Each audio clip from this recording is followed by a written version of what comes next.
আসসালামু আলাইকুম, তাসনিয়া প্রেম ব্লগের লেট ব্লগে আপনাদেরকে স্বাগতম। সবাইকে আমন্ত্রণ জানাচ্ছি নতুন আরেকটা ভিডিও দেখার জন্য।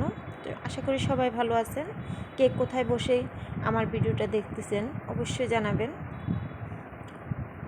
এই কিউট বাবুটার 7 দিনের আকিকার ভিডিও নিয়ে আপনাদের কাছে আসলাম আজকে।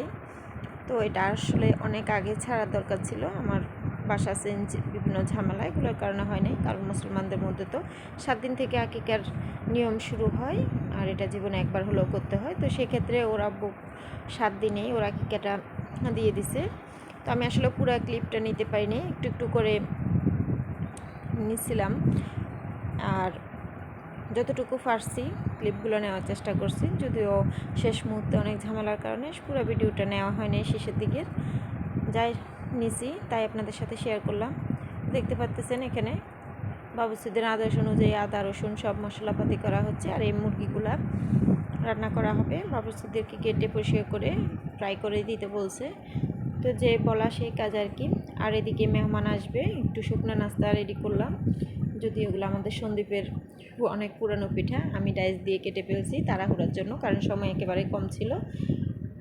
কারণ আমি তো একা মানুষ, আসতে দেরিই করি সব। তো আর এদিকে মুরগিগুলো কেটে নিচ্ছি, পরিষ্কার করে নিচ্ছি, কেটে পরিষ্কার করে ফ্রাই করে দেব। আসলে জীবনটা অনেক কঠিন আবার অনেক সহজ। মানুষ কে কখন কার আপন হয়ে ওঠে আর কে কার কখন ফর হয়ে ওঠে এটা আসলে বলা অনেকটাই মুশকিল। এটা কেন বললাম সেটাও বলবো। চারিদিকের পরিবেশ পরিস্থিতি বর্তমান যুগে এত না খারাপ হয়ে গেছে, কাউকে ভালো বললেও মন্দ পাবে, মন্দ বললেও যে মন্দটা কেন বলছে এটা পজিটিভ কি নেগেটিভ কি তা না চিন্তা করে না ভেবে খুব বাজে একটা রিয়েকশান আপনাদের জন্য তৈরি করে ফেলে বা আমার জন্য তৈরি করে ফেললে সবার ক্ষেত্রে হয় এই ধরনের কাহিনিগুলো। তো আমি এদিকে মাংসগুলো ভেজে পরিষ্কার করে রান্না করার জন্য ফ্রাই করার জন্য ধুয়ে পরিষ্কার করে নিলাম। আর এখানে ম্যারিনেট করে আমি 1 ঘন্টার মধ্যে রেখে দিব। 1 ঘন্টার ভিতরে আমি অন্য কাজগুলো সেরে নিব, কারণ আমার হাতে অনেক কাজ, অনেক ঘর পরিষ্কার করতে হবে, মেহমান আসবে, অনেক মেহমান। আল্লাহর রহমতে সব ঠিকঠাকভাবে হয়েছে, সবার দোয়া আল্লাহর রহমতে। আসলে যা কিছু করি না কেন আমরা সব তো আল্লাহর ইশারাতেই করি। হয়তো আমরা উসিলা নামে মাত্র উসিলা হই, সেটাই অবশ্যই একেবারে পারফেক্ট কথা। কারণ একজনের উসিলায় একজনের উপকার হয়, এটাই হচ্ছে স্বাভাবিক। যদিও অনেকে এগুলা নেগেটিভ সেন্সে নেয়, তো আমি আসলে ওগুলো কিছু মনে করি না। আমার কাছে ভালোই লাগে মানুষের উপকার করতে, এবং আমি যার জন্য যা করি না কেন আমি অন্তর দিয়ে করার চেষ্টা করি। জানি না কার জন্য কতটুকু করতে পারি, কিন্তু আমি কখনো মনে কষ্ট রেখে কারো উপকার করতে চাই না। সব সময় আনন্দের সাথে হাসি মুখে করার চেষ্টা করি। অনেকে আছে বুকের মধ্যে চাপা কষ্ট রেখে অনেক বড় বড় কাজও করে না, আমার সেটা দরকার নাই। আমি আল্লাহ রহমতে যা করি না কেন, যার জন্য করি না কেন, আমি একবারেই মন থেকে করি, কোনো কাদা রাখি না মনের মধ্যে। তার এদিকে সকাল হয়ে গেছে, ওগুলো ছিল রাত্রের ভিডিও। সকালে বাবুর্চিরা ডিমগুলো সিদ্ধ করে উপরে পাঠিয়ে দিছে সিলে দেওয়ার জন্য, তো আমরা কয়েকজনে মিলেই সিলছি। আর এদিকে একটু একটু রান্নার ক্লিপই নিছি, আসলে ওভাবে নেওয়া হয় নাই, বললাম না অনেক তাড়াহুড়া ছিল। আর তাছাড়া আমি ছিলাম উপরে, বাবুর্চিরা তো নিচে রান্না করতেছে, আমি তো আর নিচে বারবার যাব না, এ আর কি। এই যে রান্নাবান্না, বাবুর্চিদের এই রান্নাবান্না দেখতে আমার কাছে খুবই ভালো লাগে। যদিও আমি যেতে পারি নাই নিচে দেখার জন্য, আমার কাছে এগুলো খুবই মজা লাগে। তো আমার মেয়ে একটু একটু করে ভিডিও করছে, ছোটো মানুষ যতটুকু পারছে আর কি, অতটুকু নিয়ে আপনাদের কাছে হাজির করলাম আর কি।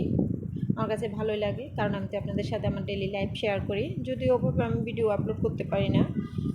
আর ইদানিং খুবই ব্যস্ত হয়ে পড়ছি, আল্লাহর রহমতে অনেক কাজ থাকে হাতে, বিভিন্ন টাইপের কাজে ব্যস্ত থাকি। সেটা কি সংসারমুখী না, শুধু বিভিন্ন টাইপের কাজ। তার উপরে আল্লাহর রহমতে মেহমান থাকে সবসময়, সব কিছু সামলাই, তারপরে সংসার সামলায় জীবনটা অতিবাহিত করতে হয়। এটার নামই সংসার, এটার নামই জীবন আমি মনে করি। টায়ার্ড লাগে না, কষ্টও লাগে না, কারণ টায়ার্ড লাগে কি হবে, একদিন অবসর বসে থাকলে মনটা খারাপ হয়ে যায়। যেমনটা আজকে আমার ঘরে কেউ নেই, আমার মনটা একেবারে খারাপ হয়ে গেছে, আমার বিড়ালটাও ঘুমাই গেছে। তো আমি ভাবলাম যে না, একটা ভিডিও করে ফেলি, এডিট করে ফেলি, এ আর কি। আর বাবুর্চিদের মশলা দেওয়ার স্টাইল দেখলে আমার কান্না আসে।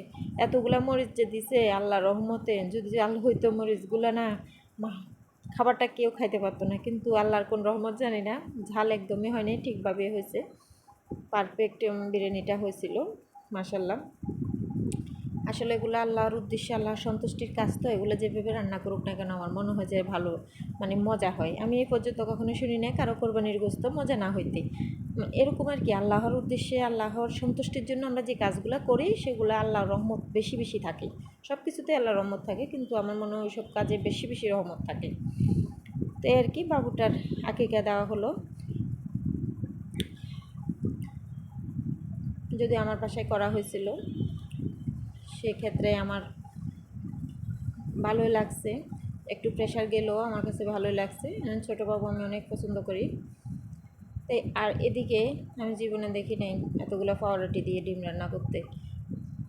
ফার্স্ট টাইম দেখলাম, এই জন্য আপনাদের সাথে শেয়ার করলাম। এটা রিল হিসেবে আপলোড দিতে চাইছিলাম, আমি বলি যে না, এটা দর্শকদের বলতে হবে যে এটা কী রান্না করছে। এই জন্য আমার খুব হাসি পেয়েছিল ওনার পাউরুটি মাখা দেখি। আমি চিন্তা করতেছিলাম, আল্লাহ যেন হাতটা ভালো করে দিচ্ছে নাকি, ঘামটা পড়লো নাকি, কারণ ওই কয়দিন যে গরম না পড়ছিল, এগুলো চিন্তা করতেছিলাম। আর এগুলো তো খাওয়ার পর হজম হয়ে গেছে। আমি তো ভিডিওতে তো সেই দিন দেখি নাই, পরে দেখছি, দেখার পরে আমার চোখ তো কপালে উঠে গেছে। দেখেন কি পরিমাণ পেঁয়াজ, টমেটো, গাজর কি পরিমাণ অ্যাড করছে, মাশাল্লাহ দিলে। তবে খাবারটা অনেক মজা হয়েছিল। শুকরিয়া আল্লাহর কাছে, সব ঠিকঠাকভাবে করতে পারছি। যেহেতু দায়িত্ব আমাদের উপরে আসে পড়ছে, সেহেতু আমাদের কাজ ছিল যে প্রপারলি কাজগুলো করে দেওয়া। এটা হচ্ছে সবচেয়ে বড় কথা। এটা হচ্ছে মুরগির ঝোল। কেমনে কেমনে জানি তাড়াহুড়ো করে রান্না করে ফেলছে, আমার কাছে অবাক লাগছে।